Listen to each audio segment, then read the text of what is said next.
Welcome in, wrestling fans. Jeff Upson alongside Mitch Rupert. We're here in the Giant Center and just finishing up day one action here.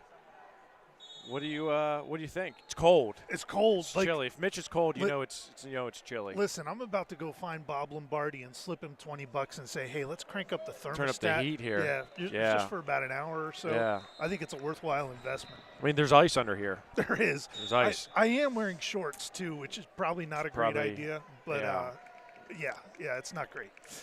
So we're just in the consolation rounds here of AAA, but we're going to go through and recap some of the highlights from day one here in Hershey. We're going to start with AA, then we're going to talk girls, and then AAA. Kind of go weight by weight and just kind of break down what we saw, maybe things that stuck out. Obviously, it's still early. There's a lot that's going on.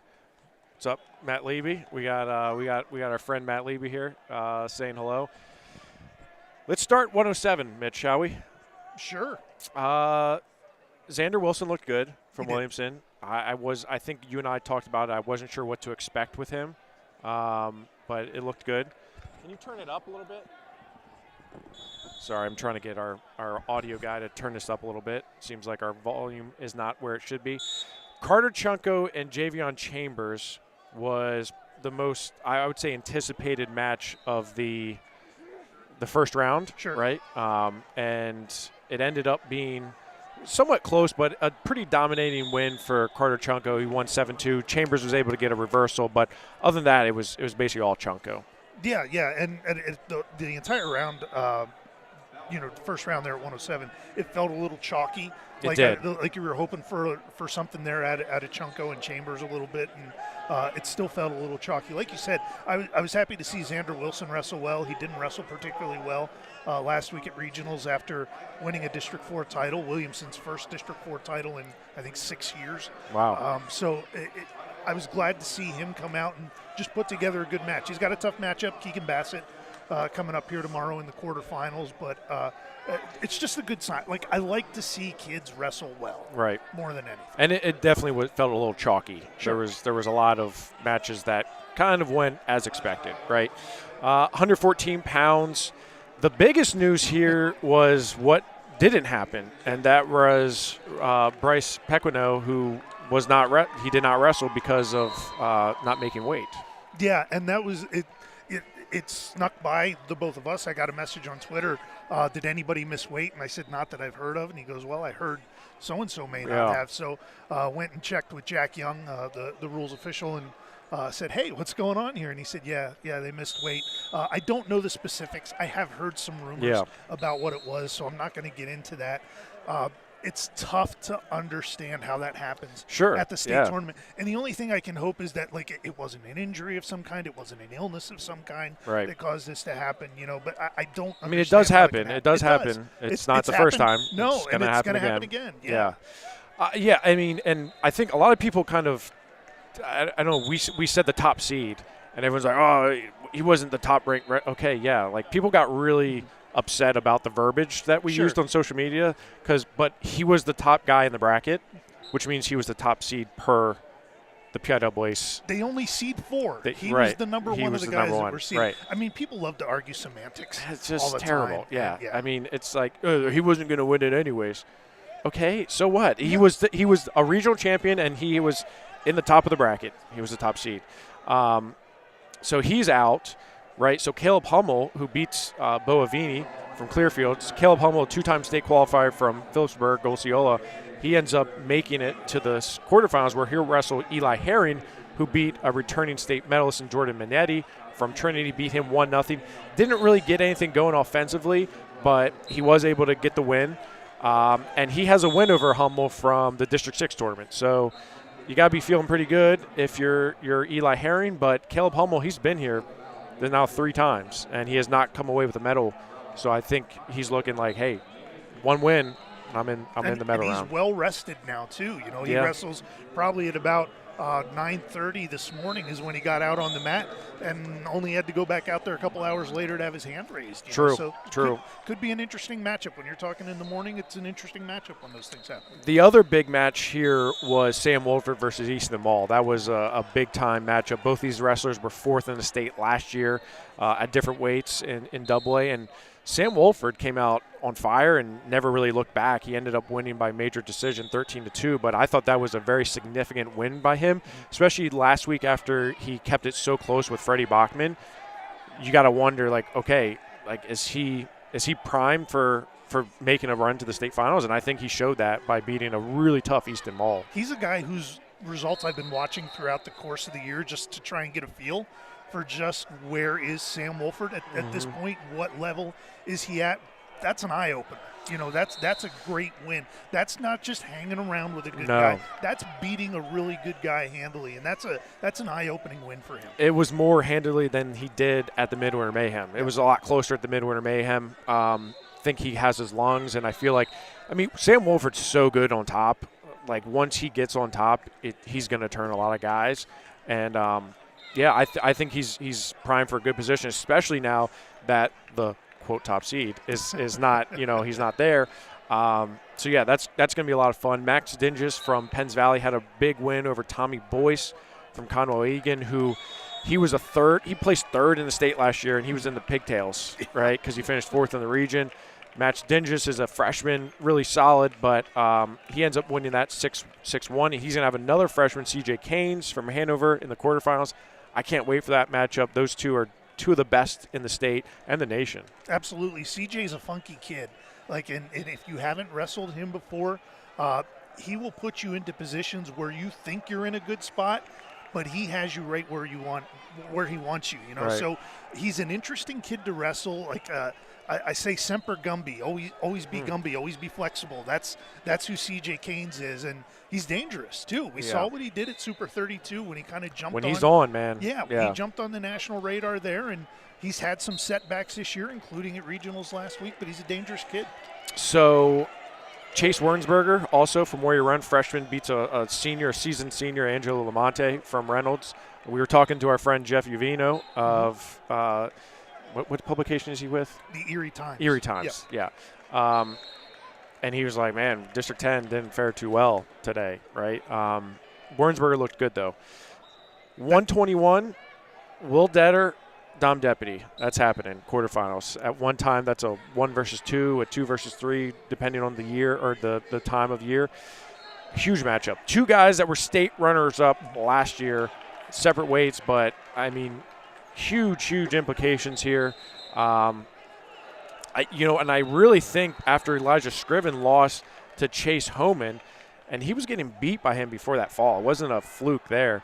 You got to like the path of the Detter and Deputy winner to make it to the finals. Absolutely. And I said on the preview show, the AAA preview show, that 133 in the AAA was my favorite bracket in this entire tournament. You did. This might be my favorite quarterfinal set in the entire tournament. Look at these 4 matchups. I know. These are 4 really fun matchups. Even with Homan beating Elijah Scriven there, he scored 2 falls today. Like, yes. that kid's on a heater. Like, he's feeling good about something. Yep. Telly Babatis has got to be ready for that. But I love these 4 matchups here. Yeah, and Homan's late to the season. He was, I think he only has 20 matches coming in. He was a little banged up, and clearly he looks, almost like Nico Capusta, where he's kind of fresh and he's going out there and winning in big ways, right? He's throwing everything at him. Tanner Gano wins. He's going to have Gage Botero. That's obviously a pretty good matchup between 2 state medalists, and Gage Botero being a state champion. Carter Beck, really wild match there with Liam Lawler. Rothermel looked pretty good. I think Rothermel's back to form after injuries. I was worried a little bit last week because he gave up some points late to Telly Babatis in that regional final. Just maybe if he twinged something. He was out for about a month this year, but what I've seen since he's been back looks like Brock Rothermel. Yeah. And that should be scary news for the rest of the bracket. That kid's pretty good. Pretty good. 127, Colton Wade, Sullivan County senior, 2-time state medalist, and he beat a very talented freshman, Camden Barrero, from Cathedral Prep. Barrero split matches with Grayson Music at the state tournament, or state team tournament, so that kind of gauges where he's at in terms of level. Colton Wade came out and I thought had a really good win over him. Yeah, this weight class, 127, has been really good in District 4 in the Northeast region this year, and Colton Wade's kind of a forgotten guy. He's a guy with he does get kind of forgotten, he's for sure. 164 career wins. That's at pretty this good. point. He's been on the podium twice. He can be only the second Sullivan County wrestler ever to medal 3 times down here, joining Nate. He kind of gets lost in the shuffle with how good 127 is in the Northeast, though. Sure, right? And in part, he hasn't been high on the podium down here. And Sullivan County, I mean, maybe not wrestling outside of the postseason, like some high-level guys. The schedule's gotten a little better. It's gotten better. Don't get me wrong. They went to the Midwinter. Midwinter. I think they've been to the Ultimate Warrior in the last couple of years. That's true. Something like that. So their schedule is getting better, but they don't wrestle a statewide schedule per se. Yeah. But you're right. I take that back. They wrestled Midwinter and Ultimate Warrior, so I lied. This quadrant right here was crazy. Brady Slicker, David Kennedy, first round. That was a sudden victory match in December of this year, or this season. David Kennedy is down. Slicker, I think, got the first takedown. Yep. David Kennedy, I think, escapes and gets a takedown and just has a near-side cradle. And that was the fastest fall I've ever seen. I mean, it was like the ref was like, he's on his back, boom, You done. want touch fall, that was a touch fall. It was basically a touch fall. Yeah. I mean, I'm not saying he wasn't eventually going to get the fall, and I'm not saying it wasn't maybe not as close as I thought, but being Matt side there, it looked like it happened very fast. Yeah. I mean, it speaks to where David Kennedy is right now. I jinxed him big time last week. Wrote a story on him, just the heater he's been on for about the last month or so. And you ruined it. And he goes out and loses in the Northeast Regional, I think in the semifinals or the quarters. It was early. It was early to Bradley Wagner. Yeah. And but he looked good. He looked more like the David Kennedy we've seen for the last month or so. Well, crazy matchup here is Michael Gorell, MJ from Conwell-Egan, 31-10 as a freshman. He comes out and has that's the biggest upset of the day for me. Sure. I mean, he was like 26 in the state and took out number 4, Eric Carlisle from Penns Valley, who had been on an absolute tear. In fact, had wins over Wagner and has wins over some of the top guys here, including Slicker.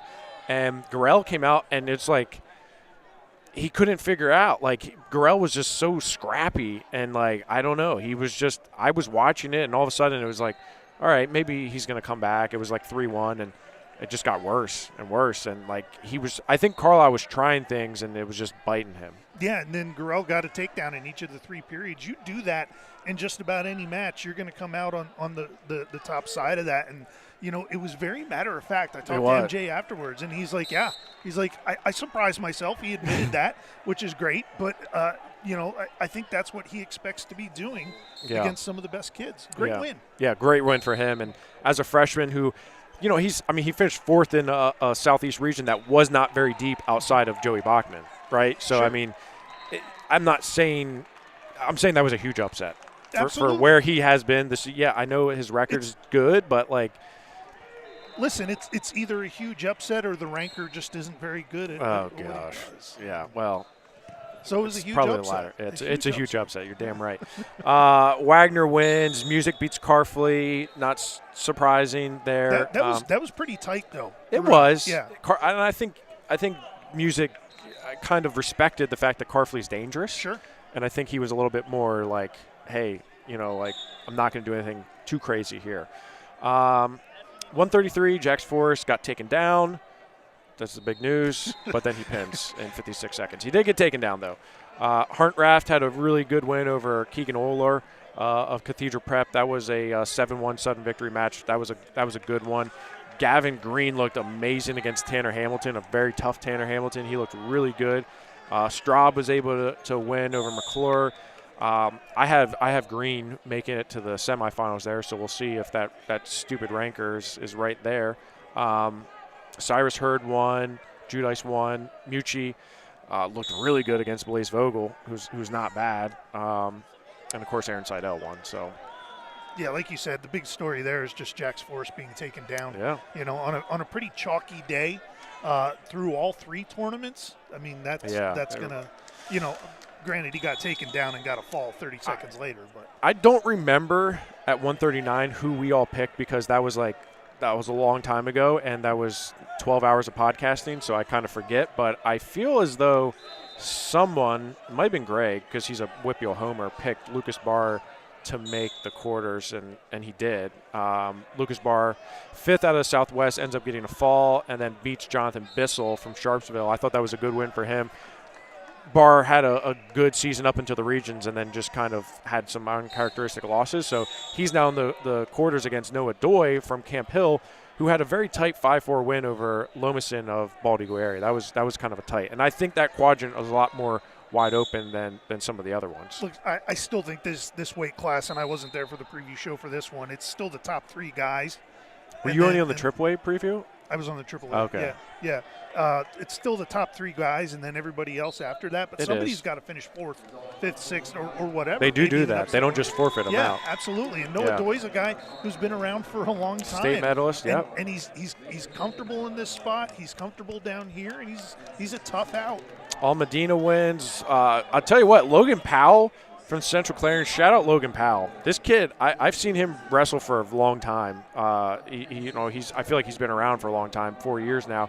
But I was a little bit surprised at how good he did in the postseason. It's coming up to this point, and he kept it rolling. He got a tech fall over a pretty decent Lane Kennemond of Mifflinburg to make the quarterfinals. I've been impressed with Logan Powell, so I had to shout that out. You look at a guy with double-digit losses that comes into this tournament, and you can respond to it one or 2 ways. You know, you can use those losses to get better and to sharpen your skills as you go throughout the season, and then peak right here, or you can just kind of ride those losses and win the matches you're supposed to and lose the ones you're supposed to as well. You know? Right. I like to see the guys that have clearly used those losses to their grow. benefit. Yeah, and get better. Bo Bassett won. Shocker. Cole Householder beat a very tough freshman, Nolan Savage. Householder's coming back from an injury, but that was an impressive win. I thought Riley Vanderpool looked really good against Clay Kimmy. I've always been high on Clay Kimmy, and Clay Kimmy was the one who took down Bo Bassett at midwinter. And Vanderpool beat him up 12-1. That was a good win for him. He's had a great postseason. You know, he made has. A run, beat Matthew Smith to win the District 4 championship. Yep. I mean, he's another 150-win kid, 100-pin kid. He doesn't get as much credit, though, I don't think. No, not at all. And he hasn't been on the podium down here. Because you don't respect Tawanda. I mean, that's it. You know, I'm scared of Bill Sexton. Who isn't? Yeah, absolutely. He's terrifying. Yeah. He's like, I mean, how old is he? He's got to be 70-something, right? Who knows? He could be 34. He could be 34. Yeah. He's like on that Kyle Dake reverse aging thing. Something like that. Mason Wagner won pretty handily. Hudson Homan won. Hayden Andrus won against Lucas Boyer. That was kind of a funky match at first, and then Hayden ended up putting it away. But that was a good match. Garfshank beats Comp, and Matt Smith's able to win against Jake Wilson. So a lot more wide open on that bottom half. Absolutely, and I still like Matthew Smith down there as well. When he's wrestling well, he's one of the best kids in this bracket, and top 2 or 3 kids in this bracket. 152, Jackson Albert beats Parker Sarchek. I thought that was a good win for him. That was like a 6-7. I don't have the rankings up in front of me, but they were both top 10 guys. That was a good win, close match. Max Stein had a little bit close match with Jordan Thompson from Bradford. I've been impressed with Thompson from Bradford, but I didn't think it was going to be as close as it was. But it ended up being that way. How about Landon Wagner? I don't know where that kid's come from. Seriously, I've watched him for 4 years, and I don't know where it's come Where's from. Where's he from? The last couple years, or the last couple weeks, wins Northeast Region tournament. Figured something out. Good time of year to do it. Yeah, one of the biggest upsets for me was Ian Vitalo of Schuylkill Valley, who beats Cody Hamilton 7-6. I mean, Hamilton's a 2-time state medalist, Division I recruit, and Vitale came out and found a way to win. That's a guy who missed the regional and state tournaments last year because of an injury. Yep. And, just seems to be back in a good spot right now. And he controlled that match. That wasn't a fluke. That wasn't like a last-second takedown and turn kind of deal. He controlled that entire match. Braden Andrews, another one, District 4, Southern Columbia, beats Jonah Erdley from Fraser. That was a good win, I thought, 4-2. And because Erdley has been pretty good this season, and he was in a pretty deep Southwest region, and Andrew's got a pretty good win there. Yeah, that's a great win. That Southern Columbia program, new coach this year in Steve Toslowski, and he's done a good job. He's got a good group of kids that are down here. Rowan Humphrey, Jude Bremigan, I'm sure we'll mention later on today, but he's done a really nice job there in his first year. 160, Reagan Milheim wins. Obviously not too surprising there, being the top seed or the top ranked. He's top of the bracket. He's on top of the bracket. That's what we're going to call it now. Ryan Saleshi had a pretty impressive win over Cole Hubert. I will say this. I mean, Cole Hubert is really good at baseball, and I don't know if maybe he's like, this wrestling thing is cool, but I'm like one of the best baseball players in America. Saleshi came out and took it to him.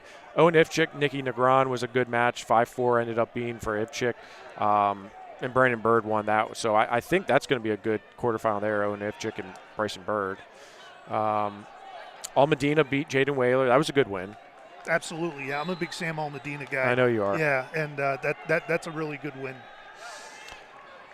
Hayden Harvey continues to impress. I'll tell you what, some of your District 4 boys have showed up. I'll tell you this, I had this conversation with a couple guys. I thought the top end of District 4 was really good this year, and it is. Yeah. I didn't think there was a ton of depth behind it. I don't think there's going to be a lot of those, 5th to 8th place medals this year. But they showed out here on day one. They did. They wrestled very well. I was impressed with many of them.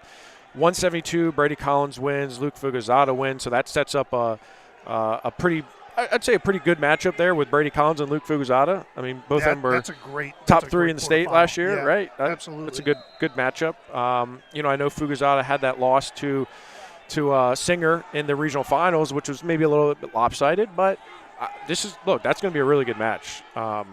Brady's going to be tested early. And then, if you look at right below them, Gage Wenzel was able to beat Carmine Lenzi, a battle of 2 state medalists, in the first round. Jaden O'Farrell avenges a loss to Grady Clark from Huntington from the District 6 tournament, pins him, was winning that before the fall. Now he sets up a match with Gage Wenzel. That's a really good quadrant on the top half at 172. That's a good top half of the bracket there. Brady Collins, he'll like to slow things down a little bit too. So I expect that to be kind of a one-move match with Fugazado. Yeah, I agree with that. Nick Singer wins by fall. Angelo beats Mason Savitz, and Angelo was the one who lost to Jaden O'Farrell. Savitz actually has a win over O'Farrell from the team state tournament, so kind of puts into perspective where they're at. Isaac Lisinski had a really good win over Cash Morrell from Cochranton. I thought that was a toss-up match, one of the better matches here. Max Wernsberger rolls, so I just think it's Nick. I really like Nick Singer here. He's putting it together. Yeah. Like he's had a really good back half of the season here. Not that he didn't have a good front half of the season. No. But it all just seems to be kind of coming together for him at this point.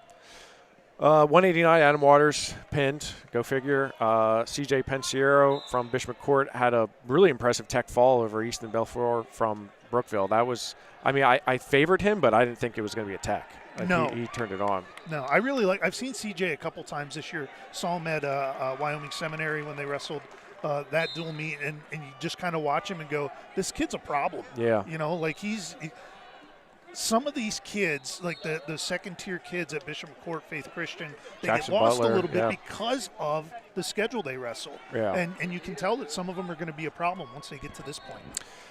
Aiden Bliss beat Brady Brown 9-2. That's a really good win considering Brady Brown was the guy who on day one last year had a couple big upsets, beat Lucas Lawler. But Bliss comes out and beats him. That was an impressive win. Tanner Rock beating Coy Bryson 14-1. Surprised me a little bit. I like Tanner Rock. He's solid, but Coy Bryson's not bad, and he kind of handled him. The spread kind of surprises me, not the result. The spread, yeah. Jared Roan wins, and Caleb Close wins. 100 and – how many falls does Caleb Close have? He has a lot. He has all of them, from what I hear. All of them. Yeah. 215, Austin Johnson, also a guy who likes to pin. He got to fall. Landon Erdman from Huntington gets a fall. Singer gets a tech. Jusso Young from Port Allegheny beats Brennigan from Southern Columbia 4-2. That was a good match, and those two were both in the same bracket at the Ultimate Warrior tournament. Yeah, Bremigan had a really nice morning. He's wrestled better in the last few weeks than maybe I expected a little bit.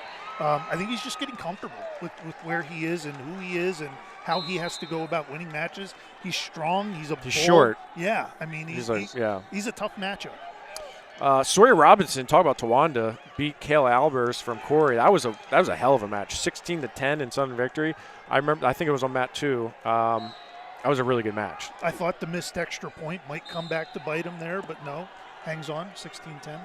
I get that. Okay. It's a football reference. It's late and I'm tired, but I still get it. The look on your face. I'm just not amused by it. That's all. I respect it and I understand it. I'm just tired and I.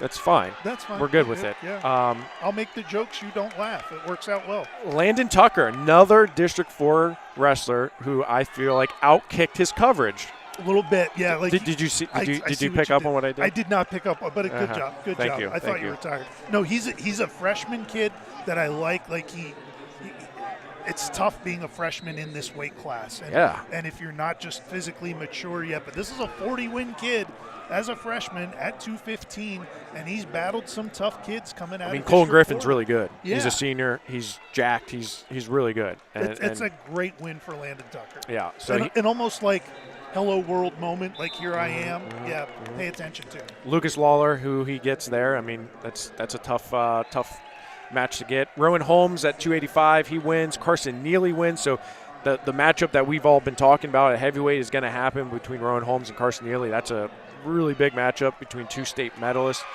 Duran beat Caleb Tyler. Caleb Rodriguez beat an undefeated Mason Higley. So we've been talking about Tawanda. They didn't come out on top of this one because Caleb Rodriguez ends up beating him 6-2.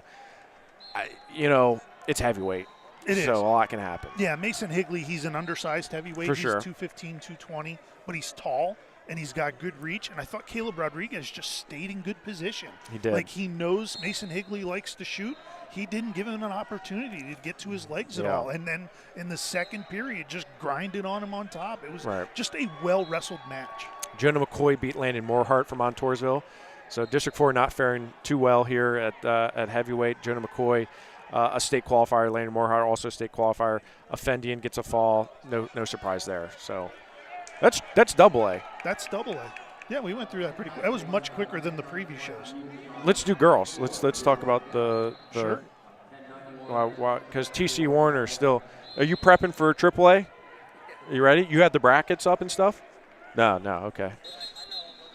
You're good. Okay. You have to pull up the AAA brackets for him. I'll do that before he comes up. TC Warner's. He showed up halfway through the day and. Listen, he showed up early. He showed up 15 minutes earlier than I told him to. I told him to be here at 3:30. He was at 3. He walked in at 3:17. Listen, he showed up. He not just show up. He showed up early. Yeah, but sometimes it's just key that he I know. shows up. All right. So for the girls, 100 pounds, no real surprise there. Ella Hessner of Parkland. I thought she had a really good win over Ebersol from Northern Bedford. I thought that was kind of a toss-up match, if you will, and she came out and just took it to her. The girls, it's so hard to really gauge, right?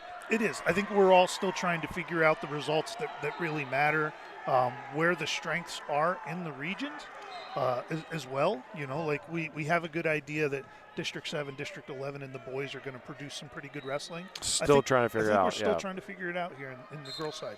Yeah, I mean, Ebersol came in ranked number 2 in the state, and Hessner was number 10, but Hessner's a 3-time state medalist. Last year she was 4th in the state. Ebersol was 6th in the state. So 2 state medals going ahead, and honestly, Hessner just didn't have the best regional tournament. That's kind of why she ended up where she was. Brooklyn Henry looked really good. She's number 4 in the state. Ashley Stank won. Michaela Smith, who was the undefeated freshman and number 1 in the state currently, she rolled only 45 seconds. Annabelle Ramos from Executive Education Academy looked good, and Kristen Walzer from Montour, undefeated, ends up getting a fall over Katie Hollinger from Central Dauphin. So that's 100 pounds. 106, returning state champion Julia Horger rolled. Ella Trahan of Fort Cherry rolled. I've been impressed with her all season. She comes in ranked number 10 in the state. Jordan Suhina? How do you say that? Your guess is as good as mine. Okay. We'll go with that. Okay. She she looked good against Ashley Campbell. That was a number 11 over number 6. Both these – no, I'm sorry. Campbell was a state qualifier last year. Suhaina was 5th in the region, so that to me was a good win. Jenna Hausneck from Montgomery looked good. Alexis Pancoast from Mechanicsburg also looked really good. Dave Heckard was in the corner for her, so obviously pretty well coached. Morgan Highland from Easton is a stud. She's one of the best freshmen in the state of Pennsylvania, maybe the nation. She looked really good. Holly McKinney looked good. Finley Forspring from Corey. You've noticed the trend here.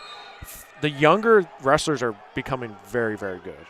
Like the freshmen are just tearing it up. I've had this conversation about 4 times today where it's going to take maybe like 2 cycles of these girls coming through the programs to where I think we really get a good feel. And the girls get a good feel for we're going to see better matches down here because these girls will have been wrestling since they were in elementary school or junior high, as opposed to being sophomores trying it for the first time. So it's going to take 4 or 6 years, I think, before we really get to that point where we're looking at them kind of the same way we look at the boys' tournaments.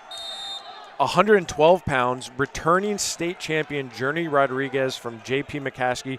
She just had her first loss of the season last week at the regional tournament. She ends up losing to Daly Watson.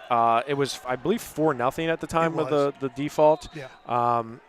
Watson was able to, and you talked to Daly after that, right? What did she have to say? Yeah, she wanted to control the tie-up. She knows Journey Rodriguez loves to get to that blast double that she likes to shoot. So she controlled the tie-ups, got to like a 2-on-1, a Russian tie a little bit, and just really kind of kept Journey Rodriguez at bay during the second period. And then in the third period, she chooses down right away, gets an escape right away, and hits a beautiful dump to get the takedown, and that's when Journey Rodriguez got hurt. Trinity Moore and Kylie Throstel of Elko. That's a two returning state medalists. Trinity Moore was 5th in the state. Throstel was 6th in the state. That's a number 4 versus 6 right away in the first round, and Throstel ends up winning that 9-2. Iris Reitz from Red Bank Valley. She beats returning state runner-up Grace Nesbitt of Neshaminy 8-3. Thought that was a big win, but probably the biggest win outside of Watson and Rodriguez was Tamara Humphreys of Brashear. Shout out to District 8, the City League out of Pittsburgh. She beats Olivia Kearns from Shippensburg, a freshman who is ranked number 2 in the state. She beats her 14-6, and you talked to her afterwards. Yeah, and Olivia Kearns was the one who beat Journey Rodriguez last week in the regional final. And I implore you people, I am staring into the camera for this. Please go watch Tamara's interview that I did with her. It is one of pure joy. She ends up at the end of it crying because she's so excited about the thing. Like, it is pure joy encapsulated in 4 minutes of interview. Please go watch it. I guarantee you will smile. Awesome. If that doesn't make you watch it, I don't know what does. Marley Solomon from Cannon Mac, a Fargo runner-up this past summer. She rolls, and Navia Colon of Wilson also looked really good. She's a freshman, one of our top incoming freshmen, number 12 in the state. She rolled. So 112 is a fun bracket to me. It's going to be anybody's game here. It is, yeah. And when you take out somebody like Journey Rodriguez, and if she's healthy, I sure hope she's healthy and can come back through on the backside and be a bracket buster on the backside tomorrow. Like this whole weight is going to be interesting to watch unfold. Top seed and returning state champ Savannah Witt rolls. Faith Gladfelder of DeLone Catholic. She got a big win there. She beat Isabella Seep from Wyoming Valley West. That was a number – well, Seep came in ranked 6 in the state. Gladfelder was number 13. So that was a really good win for her. Shades Oliver from Honesdale, who was 3rd in the state last year. She gets a win. Brayley Ireland of Knock beats Shannon Logue of Bishop Shannon. Bishop Shannon, she's a really good freshman. That was a number 10 Ireland over a number 7 Logue, so that was a good win for her. Alexis Fascone of Schuylkill Valley got a win. Samaya Raimig of Northeast, she got a big win. Maya Graham of Southern Lehigh, a junior, last year she wasn't able to make. I believe she missed weight. I know her sister missed weight at districts this year, but Graham has looked really good. She beat Paige Jocks 9-0, setting up a really a fun matchup when you look at it on paper. That's a 2 versus 3 in the state. Lillian Rumsey and Maya Graham, Southern Lehigh, happening right away in the quarterfinals. Lillian Rumsey, returning third-place finisher, I believe from last year. She's been on a heater all year. I mean, just decking people left and right. She's put it together. Like she's somebody who I think was irritated by finishing third last year. I think so. Which is fun to see. Like people get that fire under him, and she's been on a roll all year. 124 pounds, Naya Colsier of Northern Bradford. She ends up getting a major to make the quarterfinals. She's number 3 in the state, 2-time state medalist, was 4th in Hershey last year.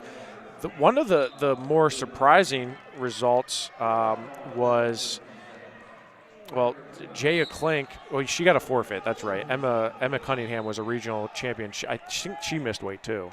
That's what it was. Yeah. So Cunningham came in 7th in the state. Klink was 28. So that's I mean, obviously it was a forfeit, but Emma Cunningham not making it there was that shook up the bracket a little bit. Jalissa Ortiz from Marina Bersheta, she's the one who was a state runner-up last year. She's likely going to have a pretty easy route to the semifinals, I think. Yeah, absolutely. Anaya Colasar, just a dominant effort there. We don't see a ton of 6-minute matches in the girls, no. and I like to see the 6-minute matches, to see the girls just put things together, kind of sequence what they're doing out there. Turn one move into another turn.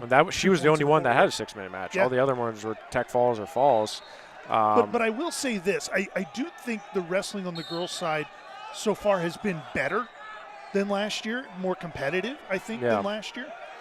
Yeah, I would agree with you there. Emily Sarr rolled. Emily Murphy rolled after being beat in the regional finals at 124, so she's trying to get back on the podium. 130 pounds, Aubrey Kraser did what Aubrey Kraser does. Sophia Davis from Plum had a good win over Kaylee Hess of Benton. Zacharel rolled over Rathburn.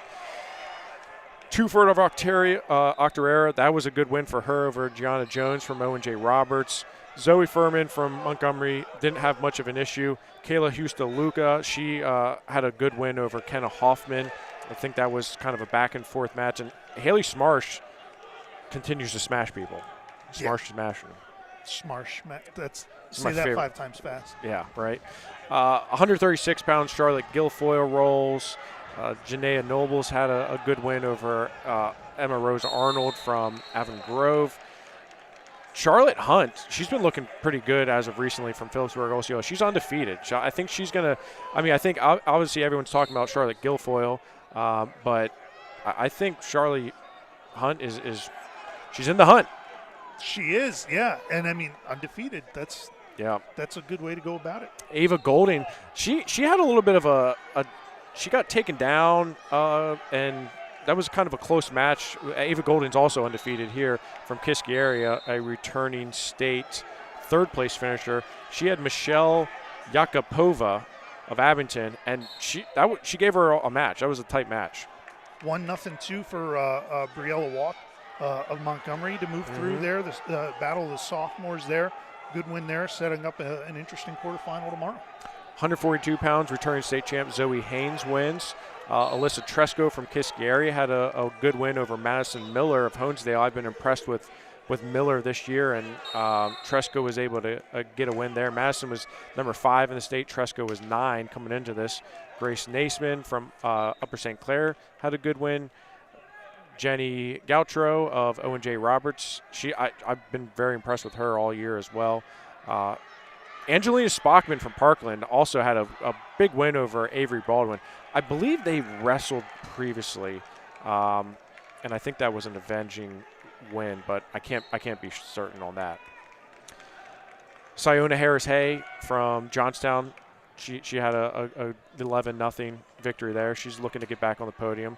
But I think everything kind of went chalk at 42 and 48. There wasn't too much surprise there. Violet LaSure was able to cruise. Eva Kurtz was able to win. All the regional champs were basically rolling here. great win for Tiffany Gathers. I tried to talk to her. She ran up into the stands from Pine Richland, 21-13 on the year, and really controlled every aspect of the match with Alexis Kurzawa. I don't remember. Kurzawa, I think, was a state 8th last year. So that's a really good win for Tiffany Gathers. She was, yeah. She was 8th in the state. Gaither's a senior, has not been to Hershey before, so she hasn't been to the state tournament before, even before Hershey. So that's a good win. That's a great win.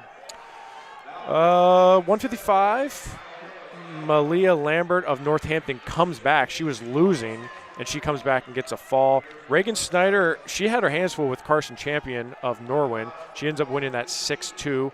Snyder defaulted in the regional final, so I'm not sure if she's 100% healthy or not.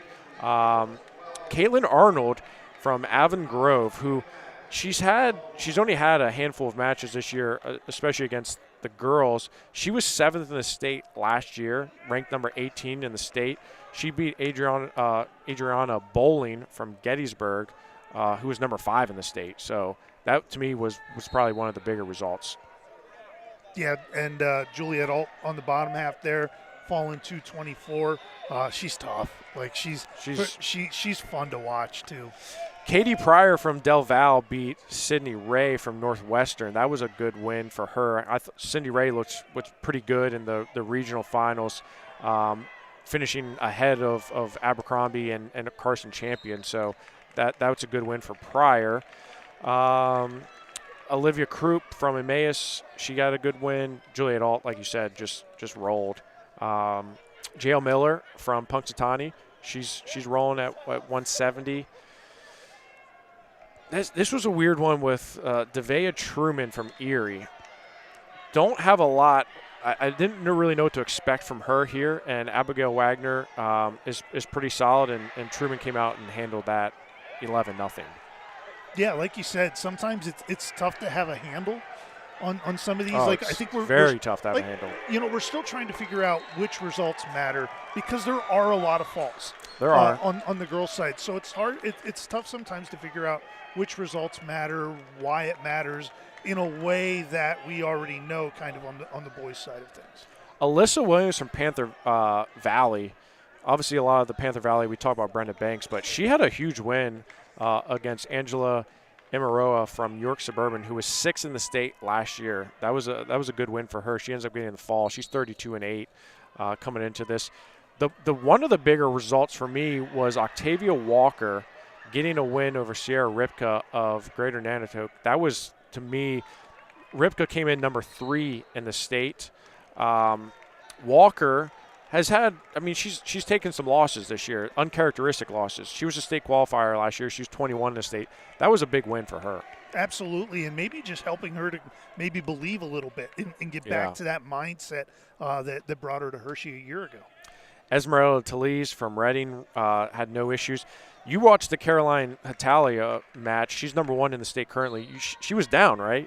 Was she down or she? She was down. I want to say it was 4-3 at some point, and just got into a position. I think back on her feet in the third period. There, got a takedown, turned it into a fall. But she was in a dogfight. She was in a dogfight for a good while. Also at 190, you have Natalie Rush, who won, and Girls Pagura del Rosario. How do you say that? Rosario? Yeah, Jurelis Piguero del Rosario. Okay, her. Yeah. She's a returning state. She finished 5th in the state last year. Rush was a state runner-up. That's going to be a really good quarterfinal matchup. Rush is currently number 2. Girls is number 7 in the state. 235 pounds, Brenda Banks. She had no issues there. Leah Nason beat Bella White. Thought that was a good win for her. Nason, her brother wrestles for Athens as well. Yeah. There's been a few Nasons who have gone through there. What else here? Esther Reed from Big Spring had a good win. She's been looking good. McKenna Atkinson. Esther Reed beat McKenna Atkinson. Then Atkinson avenged that earlier. Zoe Murphy from Southmoreland won a 19-13 match. That was kind of wild. McKenna Atkinson's someone who I like to watch because she's not afraid to throw that headlock from anywhere, and she will get after it. She's fun to watch. Okay, that's the girls. We get back to it. Can you pull up the AAA brackets for TC? They are not completed yet. Well, yeah, but you can still pull them up from what you have, right? We can go here. No, can't you go in PA Wrestling and aren't they updated? They aren't, because they're still wrestling. So try it. They haven't been updated, not since this afternoon. No? Yeah. See, because they were still wrestling. So. Okay. But here, now he's got something he can look at. All right. Bye, everybody. We're going to bring on TC Warner, the legend himself. TC, you're up. Fans are going to feud. What are they feuding about? They're going to fight. Okay. All right. Well, we're live, bro. Let's go. TC. All right. Welcome, TC. What's up? Not much. Just hey, Mitch was eating this mic, but yeah, enjoying a nice old Northampton Oxford match over there. Fans getting into it. Mm-hmm. It's good stuff. You ready to do AAA? Of course. Are you? That set the tone right there. What Mitch and I? No. The Northampton Oxford feud that I just witnessed in the stands. You. Absolutely. Okay. It kind of revitalized me. I was drifting off a little bit. Yeah, I saw you fading a little bit. Yeah, I mean, it was just a mental test that you guys put me through, and sure. But I'm better from it, and I'm grateful for that. So right. I thank you. Right, you're welcome. Let's talk AAA action here. Let's do it. You were early, which we talked about. So shout out to you for being early here. That's what I do. 107. Let's start there. Tommy Gretz avenges a loss from 3 weeks ago at the team tournament, which you were not at. Correct. It's had some health issues, but you're back here in the flesh. Lost to him 8-0. Avenges that loss. What did he say afterwards?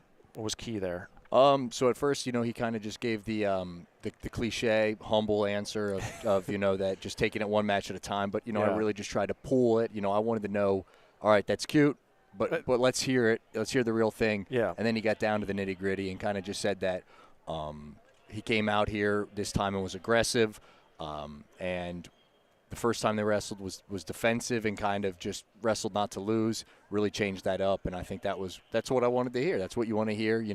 At states, a lot of the time it's the opposite. You see people go out and freeze or kind of wrestle not to lose. He changed it up, gets himself almost a major. He almost complete payback. Complete payback.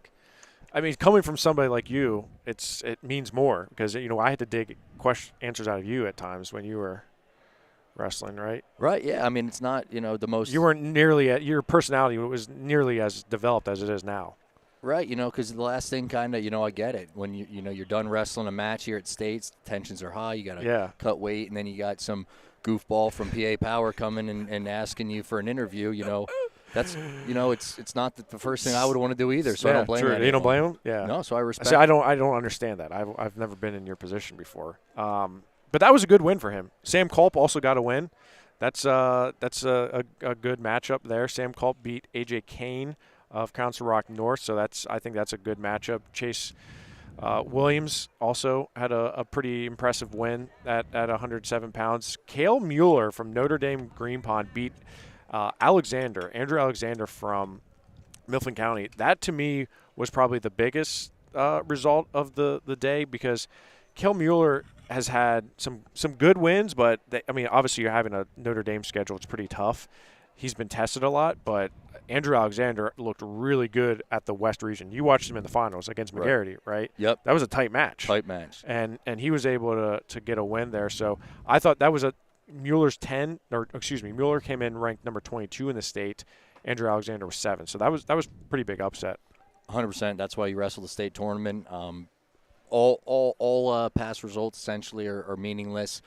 You start with a fresh slate here, and I think you kind of just hit the nail on the head saying that, that tough schedule, this is where that pays off. You might come in here with a lot of losses. It might be the opposite. You come in here with the inflated. Sure, and and we've seen that of quite a number of times where guys come in looking really good, and they haven't wrestled anybody. So it obviously helps. 114 pounds, Don Morrison, returning state champ. No real issues there. Connor Legier from West Scranton beat Phil Montez 11-7. That was a pretty back-and-forth match there.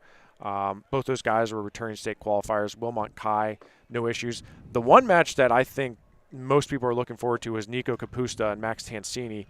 Capusta surging, Tansini trying to get back to form. Capusta got an open takedown. I think it was like within 15 seconds, and then that was it. Right. That was the match. There wasn't a whole lot more. There was 2 stall calls on Capusta in the second, or excuse me, the third. So he ends up winning at 3-2. But after that first initial flurry, there was not a whole lot of action after that.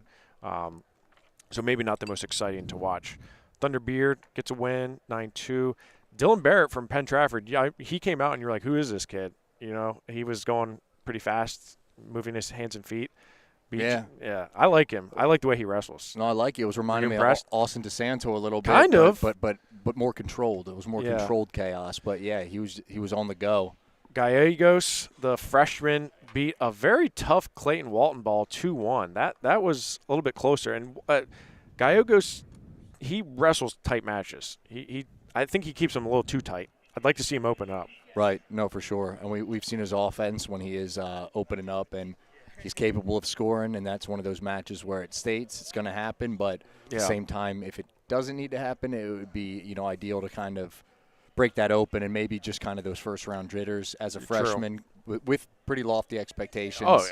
High expectations on him for sure. Right. I mean, he made it to the Powerade finals, and the point margin was like maybe 2 in like his last 2 matches. So, I mean, he's somebody that is accustomed to winning close, but I think obviously you feel better if you open it up a little bit. 121 pounds, Nick Salamone of Easton had a good win over Nolan Rice. That was a 2-1 win there. Sets up a match with Elijah Hewitt from Northeastern. That, to me, is a pretty good matchup there. I think Salamone is favored, but I think it's going to be close. It's a 3 versus a 5 in the state. Salamone, a 2-time state medalist. Elijah Hewitt making his 3rd trip to Hershey. I think that's a good matchup there. Salamone, I just give him the edge. Right. Just the schedule. Strength of schedule, Right. He's been there before. Not to say Hewitt, obviously he's been here before too, but I just feel like Easton has wrestled kind of those tougher schedules and the quality of opponents. Maybe just not too big of a moment, but at the same time, if Hewitt, were to pull that off, I wouldn't be shocked. But Salamone definitely, I think, would have the edge on that one. Leo Joseph had a 5-2 win. He's workmanlike. He's kind of always in that type of match, where he'll win 5-2 no matter who it is. Braden Siegel had a 1-0 win, so he's finds himself in the quarterfinals. One of the better matchups of 121 pounds is Reef Dillard and Kevin Moliert of Cedar Cliff. That should be an interesting match. I mean, there's a lot of people that are saying Dillard could be a favorite here to win, not only just win this, but to win the damn thing. No, 100%. There's a couple of people. Joe Youngblood picked a Dillard double. No, I could see that because when I looked at these brackets too, I was kind of looking for my favorite, and I saw his name, somebody that has taken some bumps, but again has had some good wins and has had somebody like him. What I see in him is that he never loses the matches that he shouldn't. Okay. The only matches I would say that he loses are to people that he should lose to, if that makes sense. Not to say that's a good thing, but somebody like that kind of I feel like is poised for a breakout tournament when you're beating everybody you should. It's kind of like the Penn State, football, let's say. They beat everybody they should, but maybe not get that huge win. Weren't they supposed Dillard's time to Weren't they supposed to beat Notre Dame? Were they favored in that? They were favorites, but okay. If you refresh, I don't know where you can refresh that, but if you refresh that, the brackets are updated on PIAA Wrestling. So I don't know if we're not worried about it. You're not worried about it? We'll go off the dome. Okay. I'm not really sure why it's not. But I mean, just refresh it, bro. It's right there. It's not my computer, but all right, I know. We'll do it. Will Yorty won against Marco Loss. That was a good win. Braden Weaver, though, I think is – he could be the favorite. Yeah, he could be the favorite. I mean, having that win over Rothermel, losing to Sloboda, that's he's pretty solid. Keanu Dillard, 127. rolled. Dalton Wenner rolled. Those are going to meet in the quarterfinals. I like that one. Dom Canale, shout out Trinity Hillers. He gets a fall in under a minute. Quinn McBride looked good against Aiden Coons from Central Mountain. That was a matchup that I really wanted to see, and I thought maybe Coons could get a win there. McBride just he took it to him. It was up 7-0, and I got a fall. And I couldn't really see what happened. But it looked like there was an injury, right? Yeah. I don't know what happened there, but saw 7-0 at the time of fall. Pretty workmanlike. The quarterfinal that you cannot miss, Santino Sloboda and Gabe Ballard tomorrow. That is worth the price of admission right there. Those two are going to put up points. I think it was 9-8 last time, or it was 10-8. It was close. I mean, it was a back and forth match.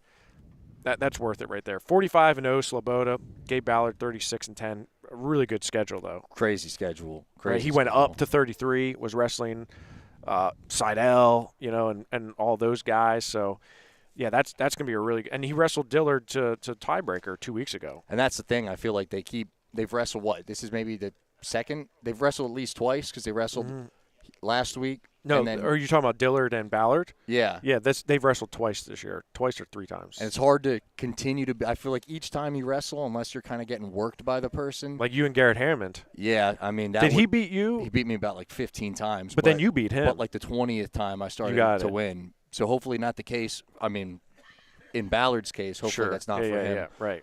But, like I kind of said, you kind of want to say the ball's in Ballard's court. And you give the edge to Dillard, but the ball's in Ballard's court to kind of like, hey, I already lost to this guy. He's got all the pressure. Well, listen, Ballard's got to get past Sloboda first. That's true. That's true. And that is no easy. For sure. Sloboda, he's not cutting a ton right now. He's wrestling better than he was last year, I think, at this point. Even though I think he knows what he has to do, and that's a big test there. I like that matchup. That could be a final matchup. 100% it could. Mason Whitney, he beats Bryce Boyer. Aiden Herndon, the returning state runner-up from last year, who bumps up 20 pounds, he beat Declan Barr from Altoona, a very tough freshman who has a win over Aiden Coons. Aiden Coons pinned Aiden Herndon at the Midwinter Mayhem. He won 1-0 over Barr. Look, Herndon finds a way to win in Hershey.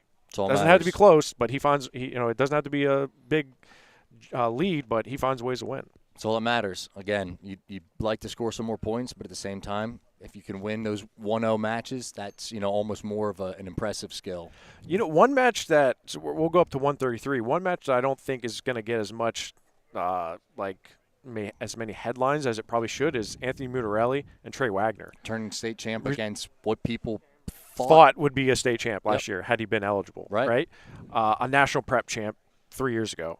But it's his first time in Hershey. It's his first time in the Giants Center. Like, I think that says something, right? I'm sure he feels much better now that he's gotten 2 matches or a match under his belt. But, I mean, Trey Wagner's a returning state champ. He's got a minute 14 under his belt at the moment. The feed that's a tech fall in a minute 14, right? That's true. 17 points in a minute 14. Yeah, and he's on the same side as Fenella. I think Fenella's going to roll, and I definitely favor Mutarelli against Wagner, but you just don't know. I mean, that's definitely just one of those where PIAA just I don't know how random the brackets are, but they're just like, you know what, let's just stack everybody at the top of the bracket. Kind of like the Matt Samato and Steve Spearman. And one Solomon other person, Chisco, Solomon Chisco, all on the top side of the bracket the one year. And whoever's on the bottom was just like, yes. I think Chris Vassar and Zach Ross. Chris Vassar, yeah. Cedar Cliff, yeah. We'll make it to the finals. That's fine. Yeah. We'll do that. We'll do it. Thanks, guys. You guys do your thing up there, and beat all each other up. Yeah. So hey, whoever gets out of that, is the real deal. That's the top. That top half is stacked. Jackson Rush, Luke Willishell, 2 state medalists from last year. That's going to be a good match. And stylistically too, I think. Rush is a go kind of. He's aggressive. Attacks, and Willishell kind of aggressive, but at the same time in a different way with all scrambles. Funky. Yeah, scrambles. Scrambles not for defensive purposes, but to score. Yeah, and he's not scared to put himself in crazy positions. So. Facts. That's very true. He'll probably give up a takedown. Oh yeah, for sure. For sure. And maybe the first one, maybe the first 2. Yeah. That's definitely gonna be a low key one to watch. I think Collier Hartman took it to Colby Martinelli. That's Colby Martinelli, who was 3rd in the state a couple years ago, right? Collier Hartman came out and just bullied him a little bit. Jack Campbell looked really good too on that bottom half. That's going to be a good quarterfinal matchup. 139, Pat Woolshan needed a 15-12 win to get past Logan Maurer. That was a good match. Yep. High scoring match again with those 3-point takedowns. You're going to start seeing these scores that you're not used to seeing. 15-12 sudden victory is craziness. On the opposite side of that, Blake Boyer and CJ Free was not a lot of points. 1-0. I mean, I wouldn't say it was a snooze fest. I mean, in a way, okay, maybe it was a snooze fest, but they wrestled at the Coal Cracker this year. It was the same match. It was 1-0. Right. But CJ Free lost to Logan Maurer at the regional tournament, and I got to talk to him afterwards, and he was like, I was just so hyped up to come back to kind of avenge that he was offensive in that match. He just wasn't able to get much rolling. And a win's a win. A win's a win, like you said. Kai Vielma, though, that's a good quarterfinal, man. Kai Vielma looks good. I know you've been impressed with him from what you've seen. Right, yeah, he's all offense, multiple attacks, different ways, slick slide-bys, and somebody who kind of looks like a college guy already with just the transition wrestling, chain wrestling. Doesn't stop, so exciting regardless. Look at this bottom half of 139. You got Miles Grossman, Gavin Kelton, Dom Ferreira, and Pat Kelly. None of them blew them out. They were all kind of like decisions for the most part. I like this because, to be honest with you, I think all four of them could make maybe not Kelton. I like Kelton, but I think Grossman is favored in that one. Ferreira and Kelly, I think that's a toss-up. Right. To be honest with you. In fact, I may have picked Kelly to make the final, or I may have picked Ferrara to make the finals, to be honest with you. I can't remember. But, yeah, that's kind of a wide open weight. 100%. A kind of a cruise to the finals. Not in terms of but a free-for-all. For a free-for-all, yeah. It's anybody's, right? It's anybody's for the taking. All right, 145. A little bit top-heavy, I would say. Yeah, it's not as top-heavy as 133. No shot. But it's still a little top-heavy. 145, Dalton Perry gets a fall. Ian Longenberger gets a fall. Kane Langle beats Jake Mitchell from Cumming Valley 11-3. That surprised me a little bit too, for sure. That surprised me a little bit. Michael Turry rolled. Shout out Michael Turry. But that's Delco at the end of the day. Oh, God, here it is. You and your Delco. Did you ever get Sun Valley? Did you ever get Jacob Card? Did we talk about him? He had a big win. Big win. Tech Fall win. Going to have to find him tomorrow. Stay tuned for that. Michael Turry, Tech Fall. McCaden Speece, another Tech Fall. Islamov from these guys are just going out of their minds. Frenzy beat Higgins 9-4. Cement. Did you see that? Cement got thrown to his back by Case Chop. No, I didn't see that. 21-10 explains it though. Dude, he got tossed to his back. If there was 20 more seconds on the clock, he may have been pinned. And Cement's a guy who finished third 3 years. Ooh. 3 years he's tasted defeat. I mean, it's almost like I just want him to make the finals so he doesn't he's not going to finish third. It's true. Either way, but that's a look. But look at that: state medalist, state medalist, state medalist, state medalist. All of them right there. Speece was fifth. Islamov was fourth. Frenzy fifth. Cement third. All of them right there. It's a stat. Yeah. Bang, bang, bang. That's going to be It's a stacked. I love that weight class. 45 is one of my favorite. Deep. 152, not bad. Maddox Shaw, we obviously know how good he is, returning state champion. But Chris Dennis from Central Bucks West is pretty solid himself. Right. He's a state medalist. He came out of nowhere. Two-time state medalist. Yeah. Or 2 years ago, whatever it was, 2 years ago. Nathaniel Replogle from Central York, a freshman, regional champion, avenged the loss to Darius McMillan. He was winning when McMillan injury default. I didn't see the actual default, but I know he was winning at the time of it. He's going to have a matchup with Luke Knox from Perkiomen Valley, who's been absolutely on fire this year. I'm really looking forward to that one.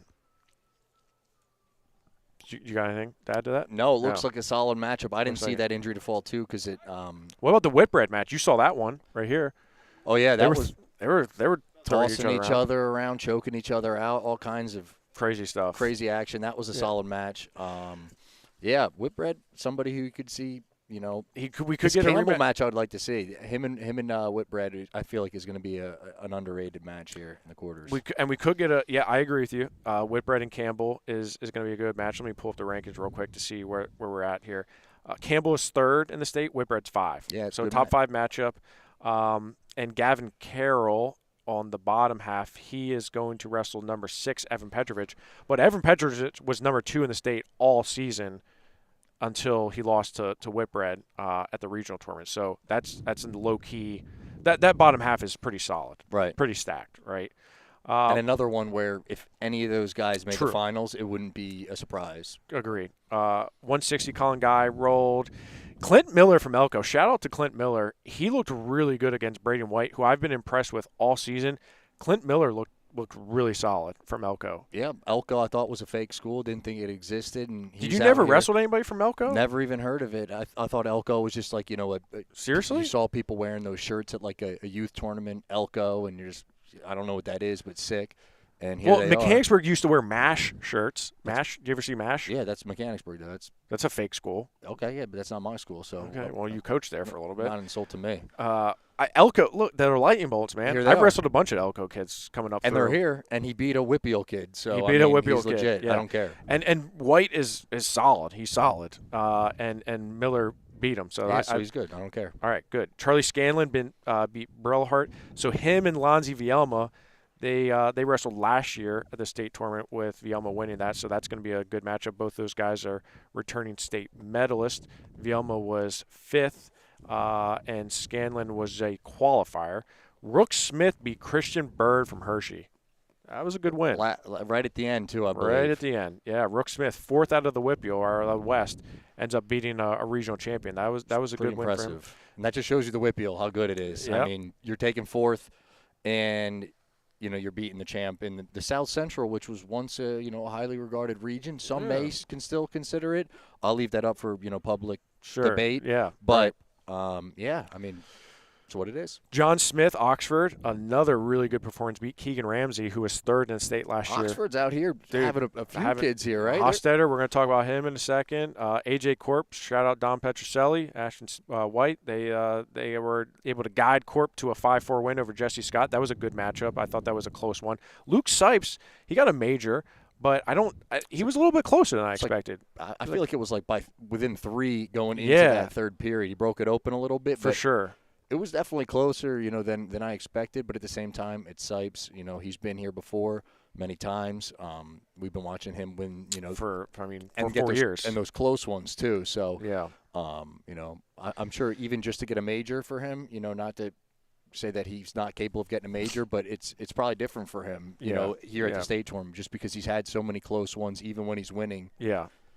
Winning, pretty close ones. So low key 172. Asher Cunningham, obviously returning state champ, number 1 in the state, but he's gonna have Shane McFillin from Becca, who's number 4 in the state. He was 4th in the state last year. I mean, I know what Cunningham did to Marlowe in the regional finals, so I'm not saying there's going to be an upset, but I'm just saying it's a pretty damn good matchup. It is, quarterfinals. 100%. I mean, on paper, it's going to be a great matchup. And if McFillin has an absolutely strong core and a strong neck, and he's not scared of getting just absolutely just bent in half. Literally twisted. From feet to head to feet. Yes. Then it might be a good match. Right.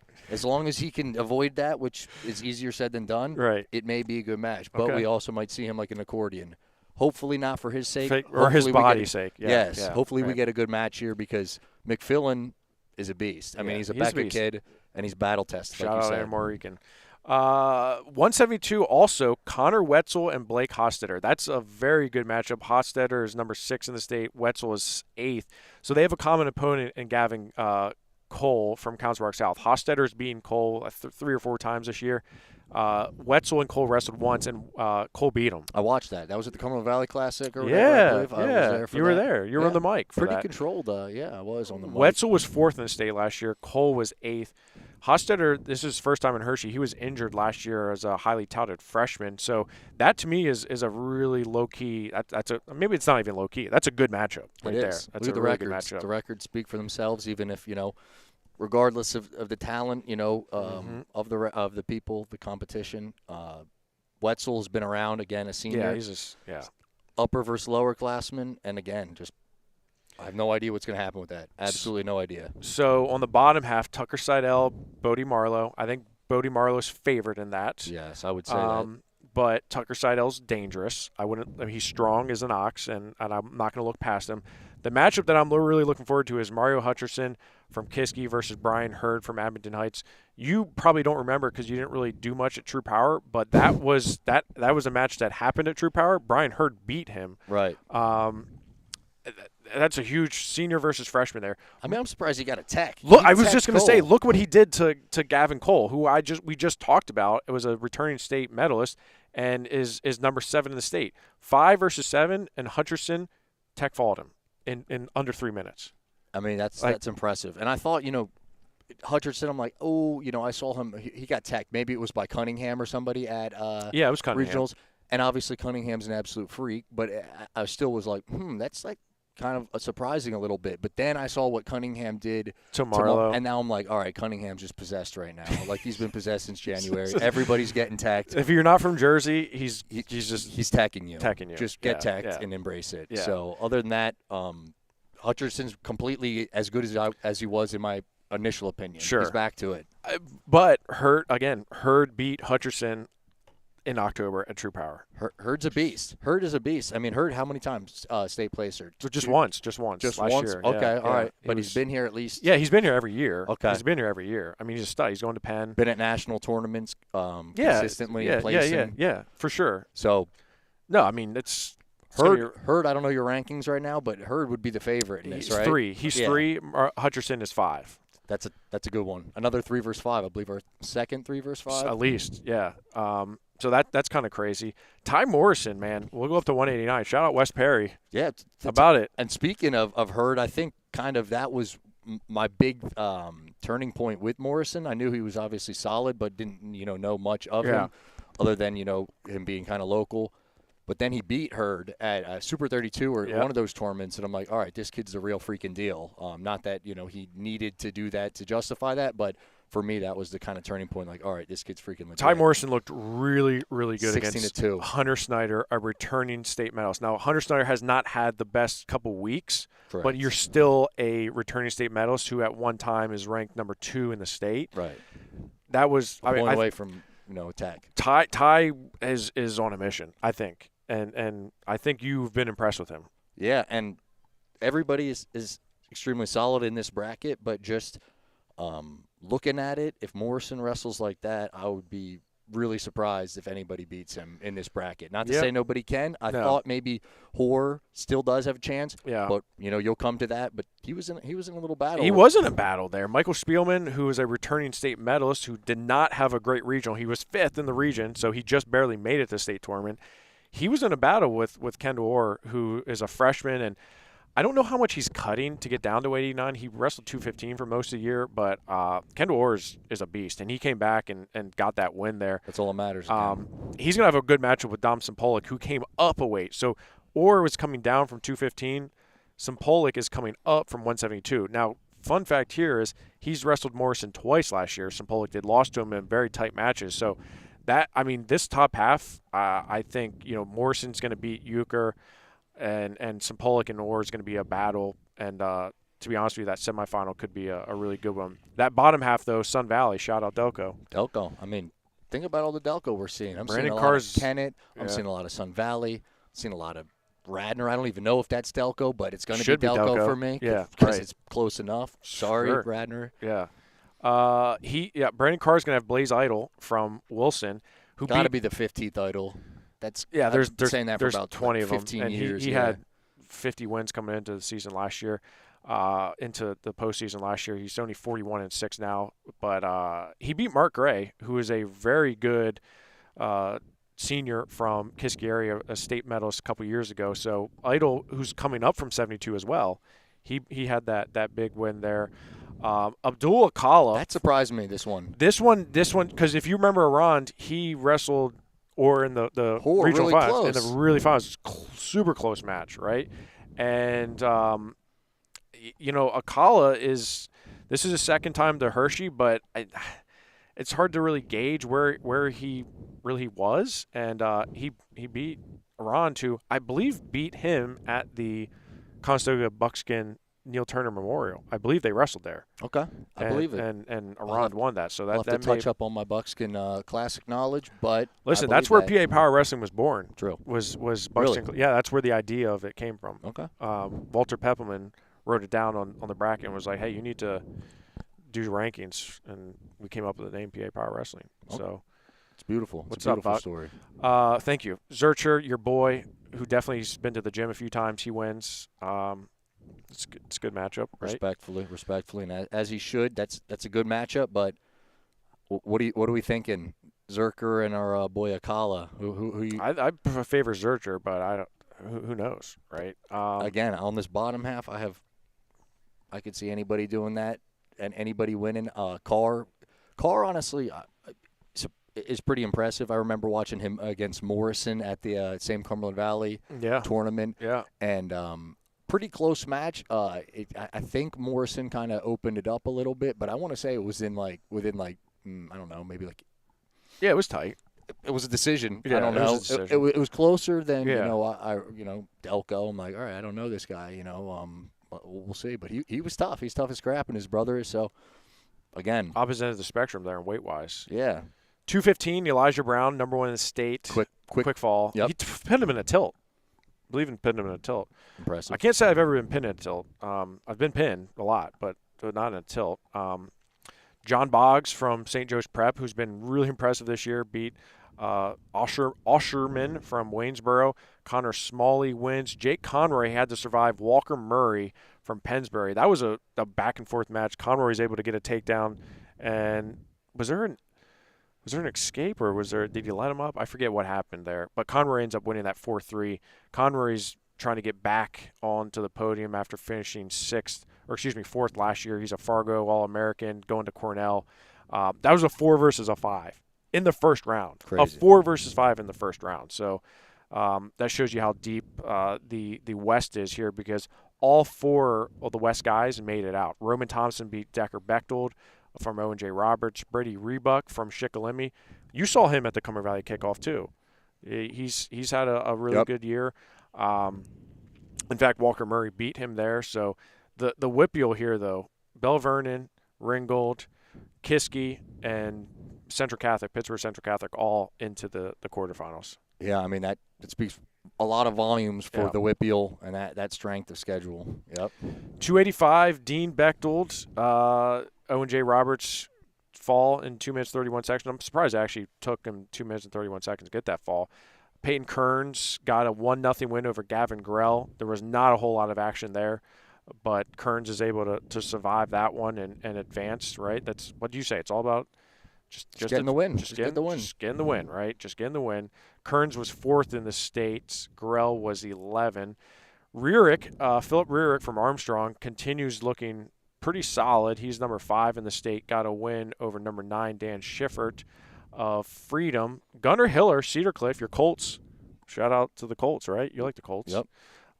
Got a win over Cam Dana. That was a pretty big win. That was a number 10 over number 7. Shep Turk got a fall over Tal Stoltzfus from Conestoga Valley. How about this Connor Hudak and Joseph Gassert match? That was right in front of us. People were going crazy. They were slamming the wall there, and whole lot of chaos. And it was. I mean, the crowd was kind of dwindling down. It was one of the last matches. Yeah. And it kind of woke everybody up again and invigorated them, I think. 100%. It had to be invigorating for the wrestlers too, getting the wall slapped right on top of right. them. POV, there. perfect, right above. Just, right. You know, like somebody's counting lights, somebody's getting choking at the same time, and yet all of a sudden you're just hearing somebody. Right. It was crazy. Drums. Yeah. Incredible. And then he fought off his back, ends up coming back, getting a takedown, right, and winning in a tiebreaker. Yeah. So Connor Hudak. Shout out to Springford. And incredible resilience, just, being on your back and hearing, Congo drums just blasting in your head, like you're actually at like a Flyers game, and all of a sudden, you know what, you come back and you win. Yeah. I mean, that's a true testament right there. It is, 100%. I mean, the testament there is pretty big. Caleb Britting from Conrad Weiser, he's able to get a win there, and Max Roy from St. Joe's Prep gets a quick fall in 22 seconds. Everyone loves Max Roy. He's you a saw beast. him, right? He's a beast. Going to Ohio State for football. I mean, he's a stud. Quick. Yeah. He's Marvin Harrison Jr. following in his footsteps, and he's looking like Marv out there, looking like Marv does on the football field out there. Is that what it is? Yeah, that's all it is. That's what he's doing. All right, man. Well, I'm tired. I'm hungry, so we're gonna wrap this up here. But tomorrow's a new day. We'll do this again tomorrow. Hopefully, we'll see. Yeah, we'll see. We'll see how it lasts. All right. Thanks for tuning in, everybody. We'll see you tomorrow. Stay tuned in to PA Power Wrestling for basically everything from the PIAA State Tournament, except for the live stream.